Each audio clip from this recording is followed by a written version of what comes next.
Did you go? Did you go? American English. Did you go? Hard to make choices.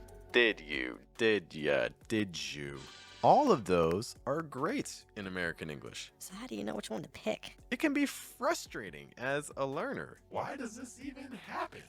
A lot of this has to do with breath. American English loves breath, is trying to get from one sound to the next by using breath to link everything together.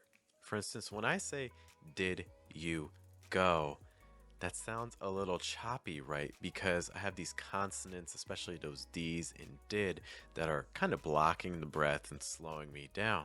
But I can try to soften those D sounds, and that's going to allow me to make things a little smoother. So instead of did you go, it becomes did you go? Did you go? Did you go?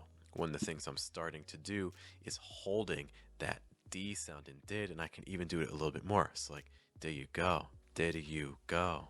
Did you go? Just a quick note. Though it is a held sound, I'm still allowing the breath to flow a little bit onto the next word. I'm just not releasing the breath on the D. It's not did you, it's did you, did you go? Regardless, this phrase with did you go is the slowest out of all our phrases, and it's going to be said with much clearer articulation. But there are so many other options that you will also commonly hear. Enter reductions. The simplest reduction that we can use that will still sound very natural is to make the U into a Y sound. This will involve then linking everything together with a fast D. So instead of saying did you, it becomes did ya. And if I use a fast D sound, it becomes did ya.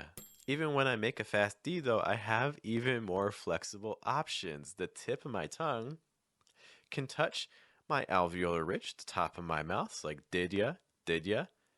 But maybe that is even a little bit too choppy, so I can actually keep the tip of my tongue down. It's like did ya, did ya, did ya, did ya. Notice that when this is reduced, it almost is like becoming a single word instead of two. It's like did ya, did ya. This is also very common, especially in situations where you're talking faster, maybe because you're excited. Did you go to the wedding? Similar to that, if you link a D sound to a Y sound, it often ends up sounding like a J. It's like did ya, did ya. These are those same J sounds that you can find, for instance, in a word like judge. So you can end up with reductions like did you or did ya.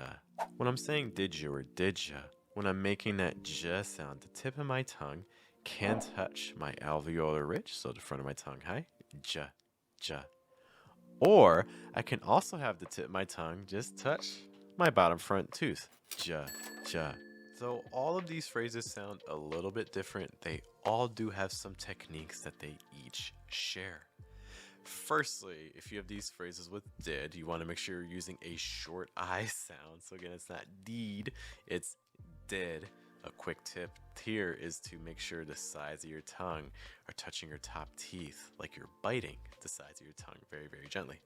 For all of these, the stress is on the base verb or whatever goes after the did you part. So go in our examples, that means that it needs to have the highest pitch. Like did you go? Did you go? It also means that the did you part needs to go down in pitch. It's going to be lower. It's like did you or did ya or did you or did ya. Did you go? Did you go? Did you go? Did you go?